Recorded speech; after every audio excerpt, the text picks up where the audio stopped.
De l'exercice 2, donc on considère une fonction f ici. Donc dans chaque cas, on vous demande la dérivée de f'.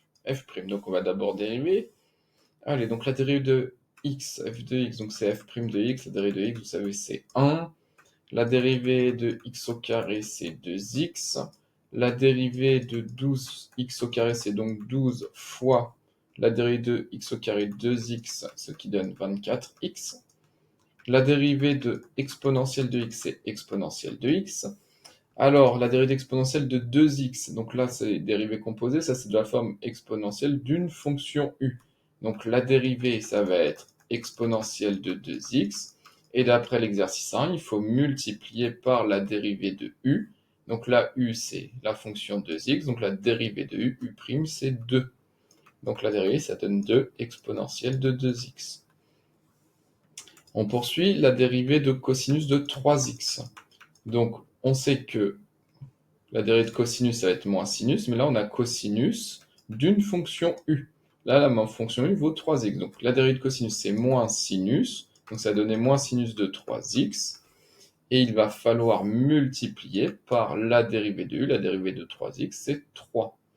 Donc, finalement, à la fin, ça donne moins sinus de 3x fois 3. Donc, ça donne moins 3 sinus de 3x. Ensuite, sinus de 5x, c'est de la forme sinus d'une fonction u. Donc la dérivée d'un sinus, c'est quoi? Donc ça va donner cosinus de 5x. Et on doit multiplier par la dérivée de u. Donc u ici, c'est 5x. Donc la dérivée de 5x, c'est 5. Donc finalement, ça donne 5 cosinus de 5x.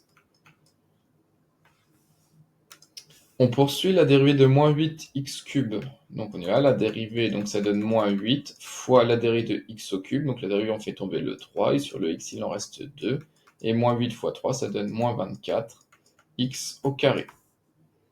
Et ensuite, f de x égale 5 sur x. Donc si vous n'y arrivez pas, vous faites de la forme u sur v. F est de la forme u sur v, avec u qui vaut 5 et v qui vaut x. Donc la dérivée, c'est u' fois v, moins u fois v' sur v carré. Sauf que là, on peut aller plus vite avec une petite astuce. 5 sur x, c'est pareil que 5 fois 1 sur x. Donc la dérivée, ça va donner 5 fois, et vous connaissez la dérivée de 1 sur x depuis la classe de première, c'est moins 1 sur x au carré. 1 sur x, c'est dérivée moins 1 sur x carré. Et donc, ça donne pour dérivée moins 5 sur x au carré. Voilà, là, on vient de dériver toutes les fonctions. Maintenant, le but, c'est de trouver une primitive de la fonction f, et les primitives ont une note grand F. Donc, c'est quoi une primitive? C'est une fonction telle que si on la dérive, ça nous donne la fonction f, petit f.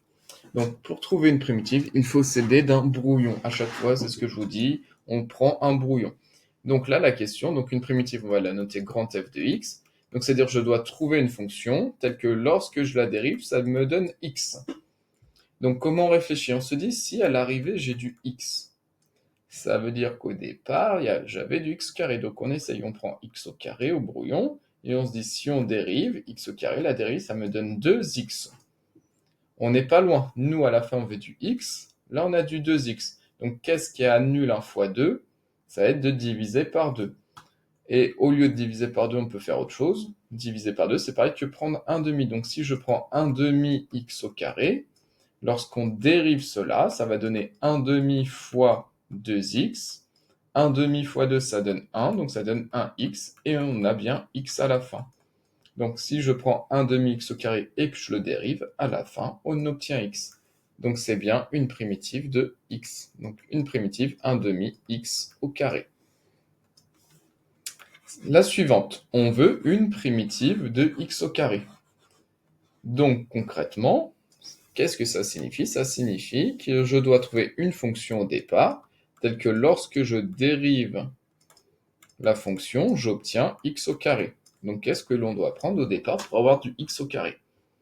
Alors on se dit, si j'ai du x au carré à l'arrivée, au départ, j'avais du x au cube. On dérive x au cube, lorsque je dérive, ça me donne 3 fois x au carré. Donc on n'est pas loin. Nous, on veut du x au carré. Là, on a du 3 fois x au carré. Donc qu'est-ce qui annule 1 fois 3? C'est du diviser par 3 ou faire fois 1 tiers. Donc si on effectue 1 tiers x au cube, Lorsqu'on dérive cela, ça va donner 1 tiers fois la dérivée de x au cube 3x carré. 1 tiers fois 3, ça donne 1, donc ça donne 1x carré. Et on retrouve bien x au carré. Donc une primitive de x au carré, ici, c'est 1 tiers x au cube. Alors, la fonction suivante, on veut une primitive de 12x au carré. Donc, on se dit, j'ai du x au carré à l'arrivée. Donc, ça signifie qu'au départ, j'avais du x au cube. Donc, moi, je teste x au cube. Lorsque je le dérive, ça me donne 3 fois x au carré. On n'est pas loin, on veut du 12x au carré à la fin. Donc, il faut se dire par quel nombre je dois multiplier pour avoir du 12x carré à la fin. Et bien, x4, si on prend 4x au cube, lorsque l'on dérive cela, ça donne 4 fois la dérivée de x au cube, 3x carré. Et 4 fois 3, 12, donc ça donne bien du 12x au carré. Donc une primitive, hop, c'est bien 4x au cube. La suivante, on veut une primitive de exponentielle de x, donc là, bon, c'est évident, c'est exponentielle de x. En effet, exponentielle de x, lorsqu'on dérive exponentielle de x, ça donne exponentielle de x. Alors, la suivante, on veut une primitive d'exponentielle de 2x. Alors, comment on réfléchit? On se dit, à l'arrivée, je dois avoir exponentielle de 2x. Donc, au départ, j'avais forcément du exponentiel de 2x.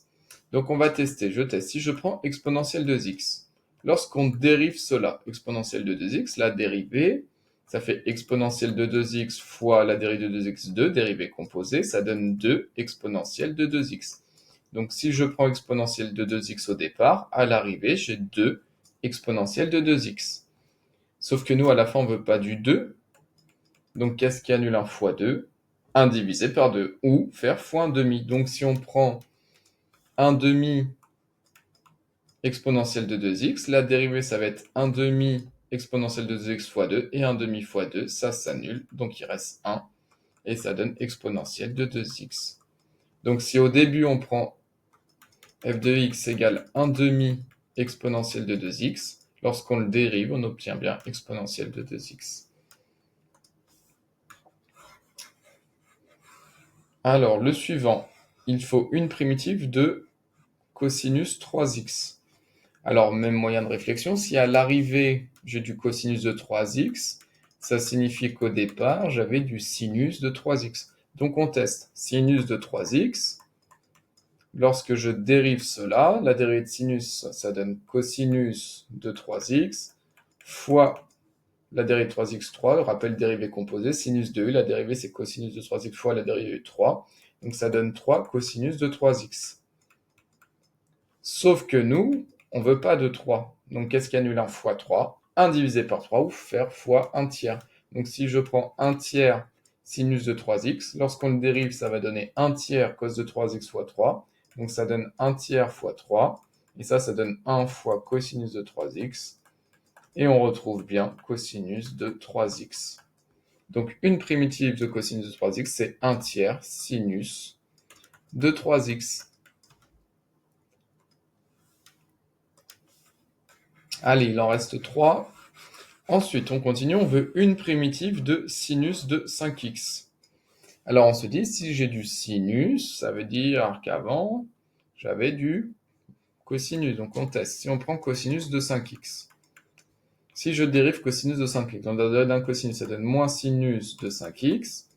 Et attention, il faut multiplier par 5, car c'est de la forme sinus de u. La fonction u, c'est 5x, donc il faut multiplier par la dérivée de u qui est 5. Ça ne va pas, vous reprenez l'exercice 1, et sinon ça ne va pas, vous reprenez votre cours. Et donc, ça donne moins 5 sinus de 5x. Sauf que nous, on ne veut pas de moins 5 à la fin. Donc, qu'est-ce qui annule un fois moins 5? Là, il y a un fois entre le moins 5 et le sin. C'est moins 5 fois sinus de 5x. Qu'est-ce qui annule un fois moins 5? C'est un divisé par moins 5. Ou, au lieu de diviser par moins 5, on fait l'inverse. Donc, on fait 1 sur moins 5. 1 sur moins 5 fois cosinus de 5x. La dérive, ça donnait 1 sur moins 5 fois tout ça. Et donc, à la fin, il va rester 5 divisé par moins 5. Et ça, il va rester quoi?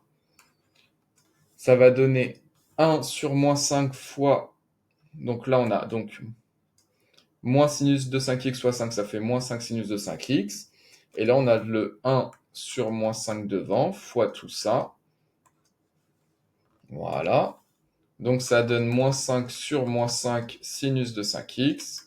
Et moins 5 divisé par moins 5, ça donne 1. Donc, il reste sinus de 5x. Donc, une primitive de sinus de 5x, c'est finalement 1 sur moins 5 cosinus de 5x.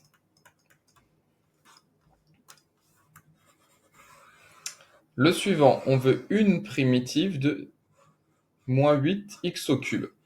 Alors, on se dit, si je veux une primitive de moins 8x au cube, comme à l'arrivée, j'ai du x au cube, ça signifie qu'au départ, j'avais forcément du x puissance 4. Donc, on teste au brouillon, x puissance 4, lorsque je le dérive, ça me donne 4x au cube. Sauf que nous, à la fin, on veut du moins 8. Donc, on se dit par combien on doit multiplier pour avoir du moins 8 à la fin? Par moins 2. Donc, si on fait moins 2 fois x puissance 4, la dérivée, ça va donner moins 2 fois 4x puissance 3. Et donc, ça donne moins 8 x puissance 3. Donc, une primitive, c'était moins 2 x puissance 4. Quand on le dérive, ça fait moins 8x au cube. Et le dernier, donc là, on va utiliser la technique de tout à l'heure. 5 sur x, c'est 5 fois 1 sur x.